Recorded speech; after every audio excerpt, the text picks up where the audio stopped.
Good morning friends.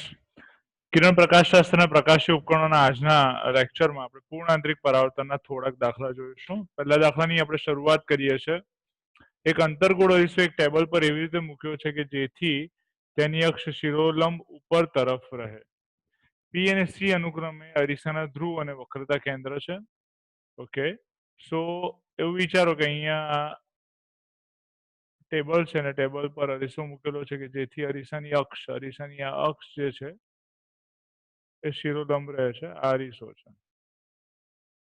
બરાબર. અને વક્રતા કેન્દ્ર સી અહીંયા તમને દેખાય છે. સી પર જો વસ્તુ મૂકવામાં આવે તો એનું પ્રતિબિંબ સી પર જ છે, એટલે આપાત કિરણ સીધે સીધું જશે અને એ જ માર્ગે પરાવર્તન પામીને પાછું આવશે. સીધે સીધું જશે અને પરાવર્તન પામીને પાછું આવશે. ઓકે, સો સાચું પ્રતિબિંબ વસ્તુને સી પર મૂકતા તેનું સાચું પ્રતિબિંબ સી પાસે રચાય છે. એ આપણે બધાને ખબર છે કે અંતર્ગોળ અરીસાના વક્રતા કેન્દ્ર પર તમે વસ્તુ મૂકો તો પ્રતિબિંબ વક્રતા કેન્દ્ર પર રચાય, બરાબર. જો અરીસામાં પાણી ભરવામાં આવે તો શું થાય? હવે અરીસામાં તમે પાણી ભરી દો ને તો પરિસ્થિતિ બદલાઈ જશે. અને આપણે નીચેની આકૃતિમાં દર્શાવેલું છે. નીચેની આકૃતિ સમજતા પહેલા તમને અહીંયા 4 ઓપ્શન આપેલા છે. પહેલું છે પ્રતિબિંબ સી પર રચાશે અને સાચું રચાશે. પ્રતિબિંબ સી થી ઉપર તરફ રચાશે અને સાચું હશે. પ્રતિબિંબ આભાસી હશે અને સી ની નીચે રચાશે અને પ્રતિબિંબ સાચું હશે અને સી ને પી ની વચ્ચે રચાશે. સી એટલે વક્રતા કેન્દ્ર છે, પી ધ્રુવ છે, રાઈટ. સો નીચેની આકૃતિમાં આ બિંદુ જે છે એ ધ્રુવ પી થઈ જશે, આ બિંદુ સી થશે, રાઈટ. અને ધ્યાનથી જુઓ તો આ પહેલું આપાત કિરણ પાણીની સપાટી પર આવ્યા પછી શું થશે? તો કે લંબ તરફ વાંકું વળશે. જો તમે અહીં એક લંબ વિચારો, આ બિંદુ આગળ લંબ વિચારશો તો લંબ તરફ વાંકું વળશે, બરાબર. પછી આ બિંદુ આગળ એટલે આ પહેલું બિંદુ નામ આપો તો એ પહેલા બિંદુ આગળથી વક્રીભવન પામશે, લંબ તરફ વાંકું વળશે. બીજા બિંદુ આગળથી અરીસા દ્વારા પરાવર્તન પામશે અને આ ત્રીજા નંબરનું બિંદુ છે ત્યાં આપણે લંબ દોરીએ થર્ડ પોઈન્ટ આગળ, તો એ હવે પાણીમાંથી આ કિરણ હવામાં જાય છે માટે લંબથી દૂર જશે. સિમિલરલી પહેલા બિંદુ આગળ અહીંયા વક્રીભવન, બીજા બિંદુ આગળ પરાવર્તન અને ત્રીજા બિંદુ આગળ વક્રીભવન થશે. તો આ ફાઇનલ બે કિરણો જે છે આ બિંદુ આગળ મળે એટલે પ્રતિબિંબ જે છે અહીંયા સી ડેશ પાસે રચાય અને સી ડેશ બિંદુ એ સી અને પી ની વચ્ચે છે. પ્રતિબિંબ પહેલા બિંદુ આગળ વક્રીભવન પામે છે, બરાબર. બીજા બિંદુ આગળ પરાવર્તન પામીને ત્રીજા બિંદુ આગળ વક્રીભવન પામી સી ડેશ બિંદુ આગળ ખરેખર મળે છે, એટલે પ્રતિબિંબ સાચું હોવું જોઈએ, બરાબર. અને સી ને પી ની વચ્ચે રચાવવું જોઈએ. જ્યારે અરીસામાં પાણી ભરેલું ન હોય ત્યારે તેનું વક્રતા કેન્દ્ર સી છે, વક્રતા કેન્દ્ર સી છે. તેથી જો વસ્તુ સી પર હોય તો પ્રતિબિંબ પણ સી પર જ રચાવવું જોઈએ. અને અરીસામાં પાણી ભરતા સી પર વસ્તુ મૂકીએ તો તેમાંથી નીકળતું કિરણ બિંદુ 1 પાસેથી પ્રથમ વક્રીભવન અનુભવે છે, જે મેં તમને સમજાવ્યું. 2 પાસેથી પરાવર્તન અને 3 પાસેથી વક્રીભવન પામી સી ડેશ પાસે પ્રતિબિંબ રચાય છે. સી અને પી ની વચ્ચે રચાશે, રાઈટ. આન્સર આવશે ઓપ્શન ડી. પ્રતિબિંબ સાચું હશે અને સી ને પી ની વચ્ચે રચાશે. ઓકે, સો અહીંયા મેં સુધારો કરી દીધો છે. સી બિંદુ એ વક્રતા કેન્દ્ર છે, વક્રતા ત્રિજ્યા નહીં, રાઈટ. સો વક્રતા કેન્દ્ર સી છે અને ઓપ્શન ડી એ સાચો ઓપ્શન હશે. ક્લિયર? સો નેક્સ્ટ, બીજામાં તમને કીધું છે કે ખાસ ઓપ્ટિકલ ફાઇબરના દ્રવ્યનો વક્રીભવનાંક 1.75 છે, બરાબર. બાજુમાં તમે આકૃતિમાં જુઓ તો એક ઓપ્ટિકલ ફાઇબર દર્શાવ્યો છે. ઓપ્ટિકલ ફાઇબર માટે આ જે છે ક્રોસ સેક્શન છે, બરાબર. અને એનો વક્રીભવનાંકનું જે મૂલ્ય છે એ n બરાબર 1.75 થશે. 1.75 એટલે આપણે ઓપ્ટિકલ ફાઇબરના કોરનો વક્રીભવનાંક 1.75 છે એવું કહી શકીએ, રાઈટ. નેક્સ્ટ આપણે કીધું છે આ ફાઇબરનું પૂર્ણ આંતરિક પરાવર્તન મેળવવા માટે શરત શું છે? પૂર્ણ આંતરિક ઓપ્ટિકલ ફાઇબરમાં પૂર્ણ આંતરિક પરાવર્તન મેળવવા માટે વધારેમાં વધારે ખાલી જગ્યા ખૂણે કિરણને આપાત કરી શકાય.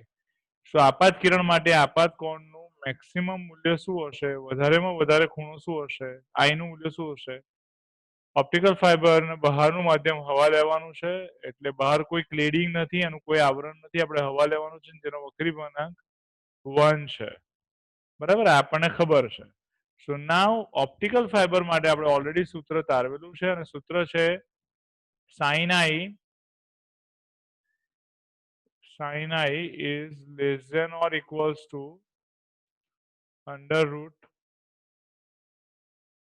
n2 square minus n1 square. બરાબર, પરંતુ અહીં n1 બરાબર 1 છે, n1 બરાબર 1 છે અને n2 બરાબર n બરાબર 1.75 છે. આ શરત છે sin I માટે. sin આનું એવું કયું મૂલ્ય શોધો કે જેથી આપાત કિરણ અહીંયા આ એ બિંદુ નામ આપી દો તો એ બિંદુથી આપાત કિરણ આપાત થાય અને આ બી બિંદુ આગળથી પૂર્ણાંતરિક પરાવર્તન પામીને પરાવર્તિત કિરણ આ બાજુ જાય.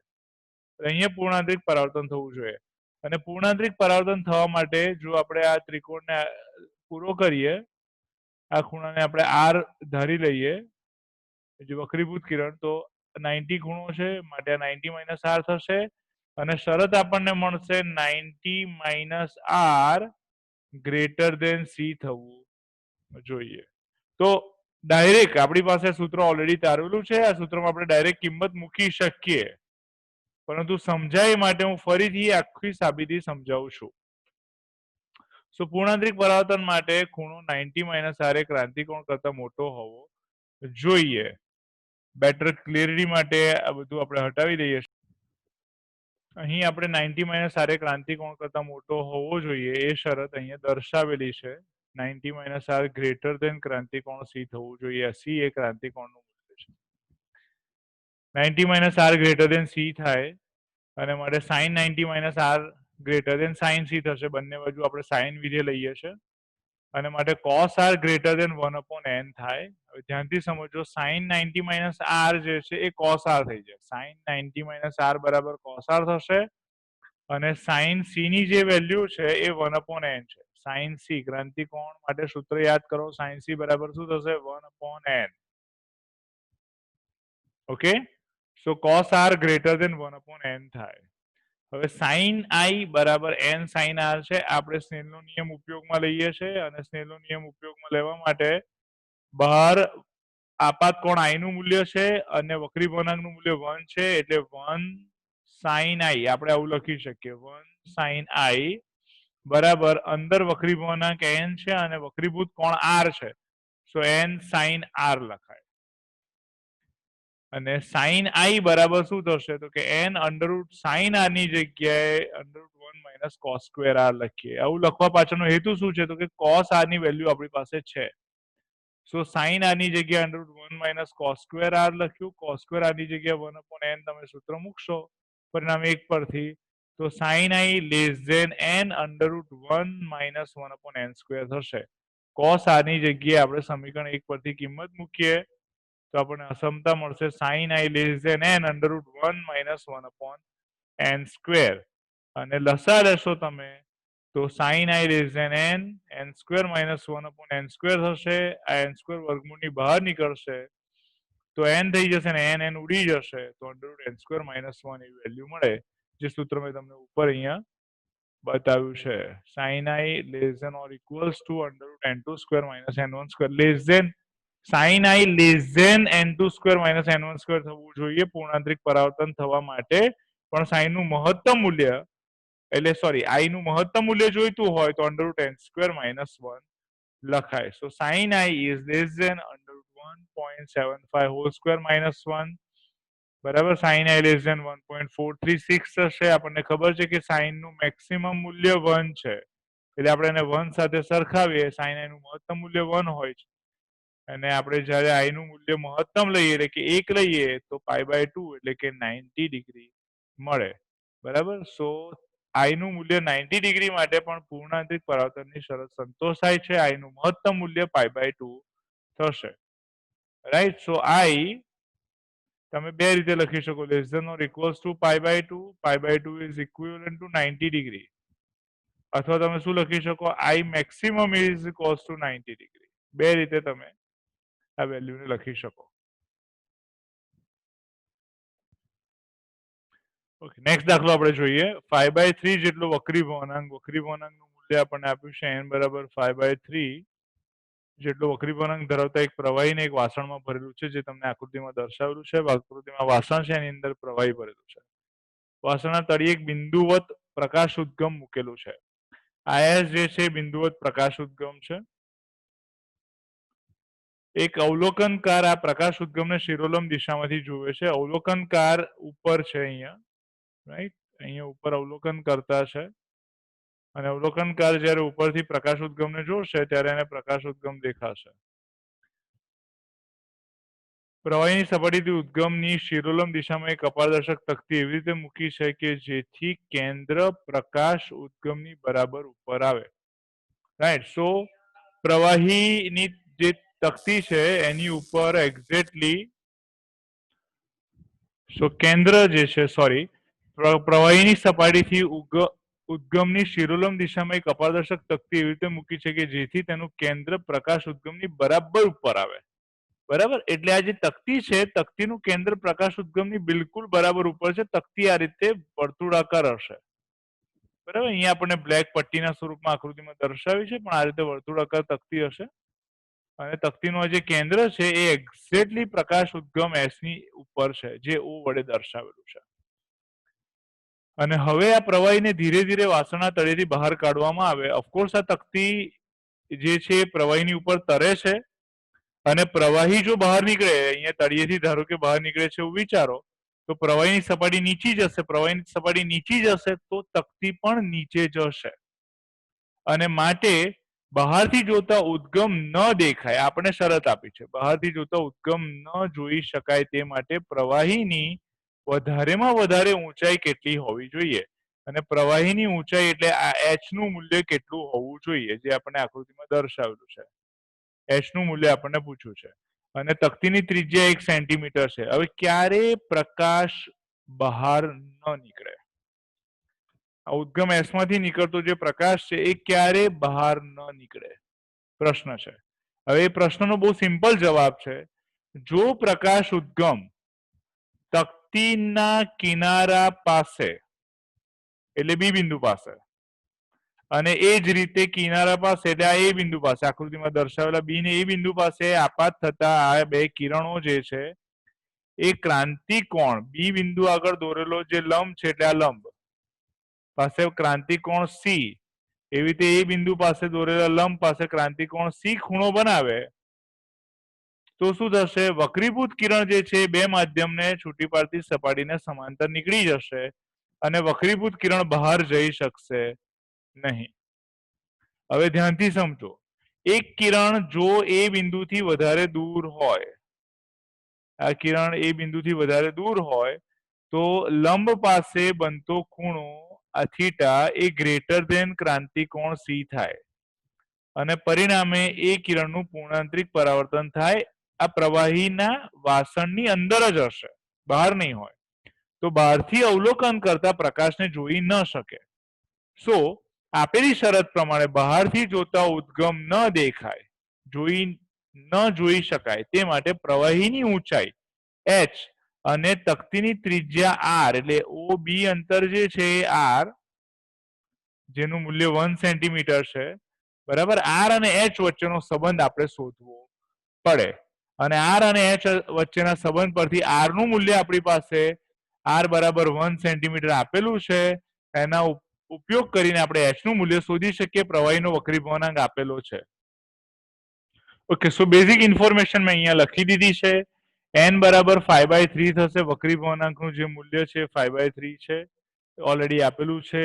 તકતીની ત્રિજ્યા r બરાબર 1 સેન્ટીમીટર છે, ઓલરેડી મેં આપેલું છે.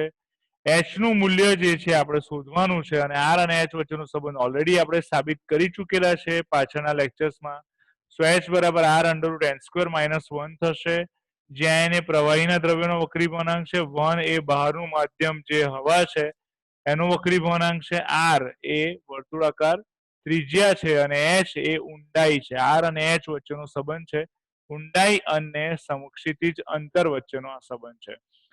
પરંતુ અહીં આપણે ડાયરેક્ટ આ સૂત્રમાં કિંમત મૂકીશું તો h નું મૂલ્ય આપણને મળી જશે, બરાબર? પણ સ્ટેપ બાય સ્ટેપ આપણે એને સમજીએ. સો n બરાબર 5/3 છે, OA બરાબર OB બરાબર R તમને ક્લિયરલી આકૃતિમાં દેખાય છે, જેનું મૂલ્ય 1 સેન્ટીમીટર છે. વાસણના તળિયે ઉદ્ગમ S છે, અપારદર્શક તકતી AB પાણીની સપાટી પર મૂકેલી છે. S માંથી આવતા પ્રકાશના કિરણો SB અને SA તમને બતાવેલા છે.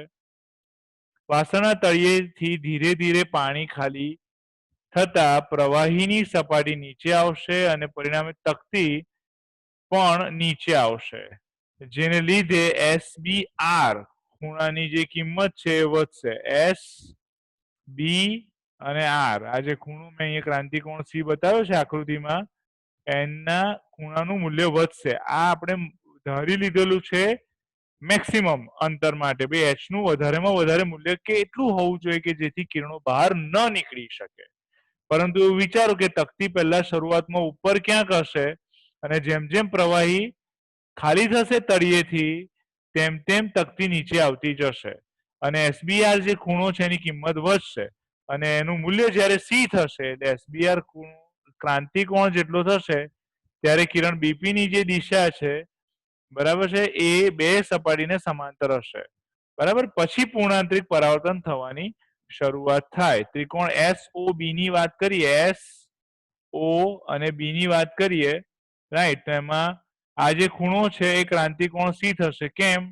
કારણ કે SBR પણ ક્રાંતિકોણ C છે. આ ખૂણો C હોય તો આ ખૂણો પણ C થાય, રાઈટ. અને માટે આપણે R ના મૂલ્ય પરથી H નું મૂલ્ય બે રીતે શોધી શકીએ. બંને રીત મેં તમને બતાવી છે. આપણને ઓલરેડી સૂત્ર ખબર જ છે, મેં તમને પહેલા જ કહી દીધું સૂત્ર આપણે તારવેલું છે, એમાં સીધી કિંમત મૂકશો તો પણ H મળી જ જશે. ખાલી વધારે મેથડ સમજવા માટે, વધારે ટેકનિક સમજવા માટે, પ્રોબ્લેમને વિઝ્યુલાઇઝ કેવી રીતે કરી શકાય એ સમજવા માટે આપણે પહેલી રીતમાં tan C બરાબર OB ડિવાઇડેડ બાય OS સૂત્રનો ઉપયોગ કરીએ. સામેની બાજુ ભાગ્યા પાસેની બાજુ. સામેની બાજુ છે R અને R બાય H પણ લખાય. સામેની બાજુ R છે, પાસેની બાજુ H છે. R નું મૂલ્ય 1 સેન્ટીમીટર છે અને H નું મૂલ્ય આપણે શોધવું હોય તો યસ, C ની વેલ્યુ આપણી પાસે નથી તો sin C અને cos C ની વેલ્યુ શોધીને tan C ની વેલ્યુ શોધીશું ત્યારે આપણને H નું મૂલ્ય મળી જશે. તો sin C બરાબર 1/n થાય, 3/5 થશે. cos C બરાબર √1 - sin square C થશે. sin square C ની જગ્યાએ કિંમત 3/5 લખી દઈએ. બરાબર, તો cos નું મૂલ્ય 4/5 આવશે. ક્લિયર? હું અહીંયા તમને ખાલી સાદુરૂપ સમજવા માટે એક સ્ટેપ વધારે લખું છું. 1 - 9 ડિવાઇડેડ બાય 25 થાય. લસા લેશો તો 25 - 9 એટલે 16. 16 ભાગ્યા 25 એનું વર્ગમૂળ થશે 4/5 અને tan C બરાબર sin C ભાગ્યા cos C છે. સો tan C બરાબર 1/h મૂલ્ય મળે, રાઈટ. tan C બરાબર 1/h. આ જ સૂત્ર આપણે અહીંયા ફરી રિપીટ કર્યું છે. સો tan C બરાબર sin C ભાગ્યા cos C. sin C નું જે મૂલ્ય થશે એ 3/5 થશે, છેદમાં cos C નું મૂલ્ય 4/5 આવશે, છેદના 5 5 ઉડી જશે એટલે tan C નું જે મૂલ્ય છે એ 3/4 થશે, રાઈટ. અને that is equals two 1/h થાય. એને સમજવા માટે હું ત્રિકોણ દોરીને તમને બીજો એક આકૃતિમાં ત્રિકોણને તમે ધ્યાનથી જુઓ તો 3 4 અને 5 3 4 અને 5 એક કાટકોણ ત્રિકોણની બાજુઓ છે. એમાં C એક ખૂણો છે અને sin C નું મૂલ્ય શું થશે તો કે સામેની બાજુ 3/5.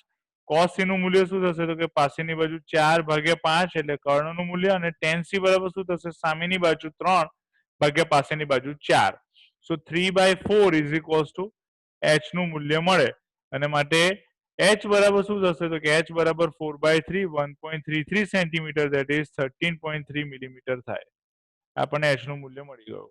બીજી રીતમાં આપણે tan C બરાબર એના sin C પરથી પહેલા C નું મૂલ્ય શોધીશું ને પછી tan C ની કિંમત શોધીશું. sin C બરાબર 1/n થશે. 1/n બરાબર 3/5 થશે કારણ કે n બરાબર 5/3 છે. n બરાબર 5/3 હોવાથી 3/5 થશે જેનું મૂલ્ય 0.6 થશે અને માટે C નું જે મૂલ્ય છે સાઈનના ટેબલમાં તમે શોધશો તો લગભગ 36 ડિગ્રી અને 54 મિનિટ થાય. તમે એપ્રોક્સિમેટલી 37 ડિગ્રી લઈને ગણી શકો એપ્રોક્સિમેટલી. બરાબર, આકૃતિ પરથી આપણે tan C નું મૂલ્ય શોધવું હોય તો R/h થશે. આપણને ખબર છે, અહીંયા મેં લખેલું છે tan C બરાબર R/h થશે અને tan સી ની વેલ્યુ એટલે સી બરાબર 36 ડિગ્રી અને 54 મિનિટ છે એટલે એચ બરાબર થશે આર ના છેદમાં 10 36 ડિગ્રી 54 મિનિટ જેનું મૂલ્ય 0.75 થશે જે 4/3 છે અને 4/3 ઇઝ ઇક્વલ્સ ટુ 1.33 સેન્ટીમીટર થાય બરાબર અથવા 13.3 મિલીમીટર થશે. સો 13.3 મિલીમીટર.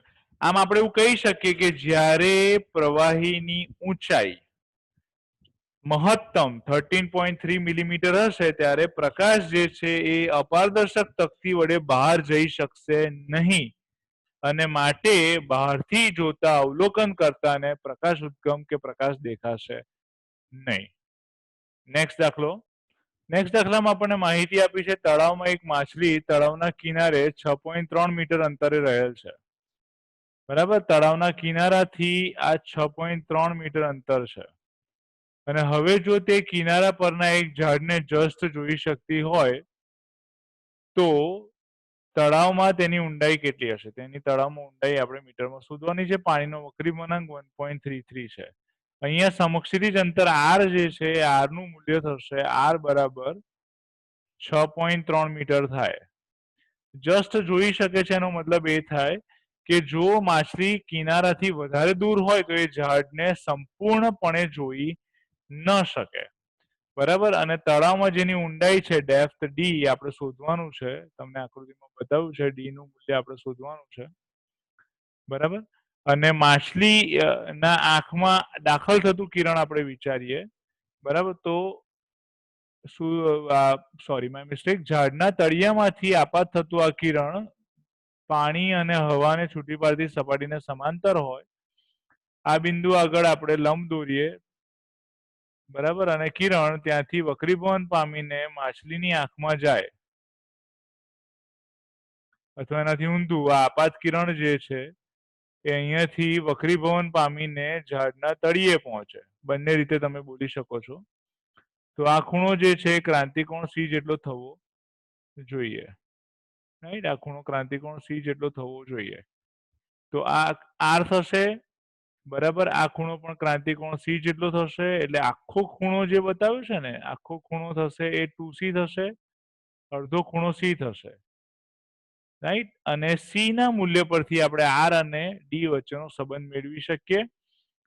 અહીં જે વિકર્ણનું મૂલ્ય થાય કે આ કાટકોણ ત્રિકોણ છે એમાં કર્ણનું જે મૂલ્ય થશે બરાબર એ under root R square plus D square થશે પાયથાગોરસના નિયમ પ્રમાણે અને tan c પરથી આપણે આર અને એચ વચ્ચેનો સંબંધ મેળવી શકીએ sin c પરથી મેળવી શકીએ cos c પરથી મેળવી શકીએ. તો અહીંયા આ સૂત્ર આર અને એચ વચ્ચેનો સંબંધ એટલે આર અને ડી વચ્ચેનો અહીંયા આપણે ડી સિમ્બોલ વાપર્યું છે તો આર અને ડી વચ્ચેનો જે સંબંધ છે એ સંબંધ મેળવવા માટે આપણે એક નવી ટેકનિક સમજીએ છીએ જે સાઇનની વેલ્યુ છે અને એના ઉપરથી આપણે શોધી શકીશું. આકૃતિમાં દર્શાવ્યા પ્રમાણે માછલી અને ઝાડના તળિયાને જોઈ શકતી રેખા ઝાડના તળિયા પાસે ક્રાંતિકોણ રચે તો માછલીને ઝાડ દેખાશે. આપણે એવું બોલીશું ઝાડ જસ્ટ માછલી ઝાડને જસ્ટ જોઈ શકશે અને સાઇન સી નું મૂલ્ય 1/n છે આપણને ખબર છે બરાબર. આકૃતિ પરથી સાઇન સી બરાબર શું થશે તો કે સામેની બાજુ સાઇન સી બરાબર થશે આકૃતિ જુઓ ધ્યાનથી સાઇન સી બરાબર થશે સામેની બાજુ આર ભાગ્યા કર્ણ થશે under root R square plus D square. Sine C ની જગ્યાએ 1/n વેલ્યુ લખી દઈએ તો 1/n બરાબર થશે આર સામેની બાજુ ભાગ્યા કર્ણ એટલે under root R square plus D square સામે ક્રોસ ગુણાકાર કરીએ અને ઉપર લઈ જઈએ આ n ને આર સાથે ગુણીએ અને બંને બાજુ વર્ગ કરીએ તો વર્ગમૂળ નીકળી જશે એટલે મળશે R square plus D square બરાબર R square N square right. અને આના આધારે આપણે ડી ની વેલ્યુ શોધી શકીએ. ડી શોધવો હોય તો આર સ્ક્વેર ને સામે લઈ જાઓ તો R square N square minus R square થાય જેમાંથી આર સ્ક્વેર કોમન કાઢી લઈએ અને પછી વર્ગમૂળ લઈ લઈએ. એટલે એક સ્ટેપ હું અહીંયા વધારે લખીને તમને સમજાવું છું તો પદ કંઈક આવું થશે ડી સ્ક્વેર બરાબર R square N square minus R square આપણે કોમન કાઢી લઈએ તો ડી સ્ક્વેર બરાબર થશે R square in common in bracket N square minus 1 અને therefore ડી સ્ક્વેર બરાબર થશે R under root N square minus 1 અને આ under root N square minus 1 sorry હું એને રબ કરીને ફરી લખું છું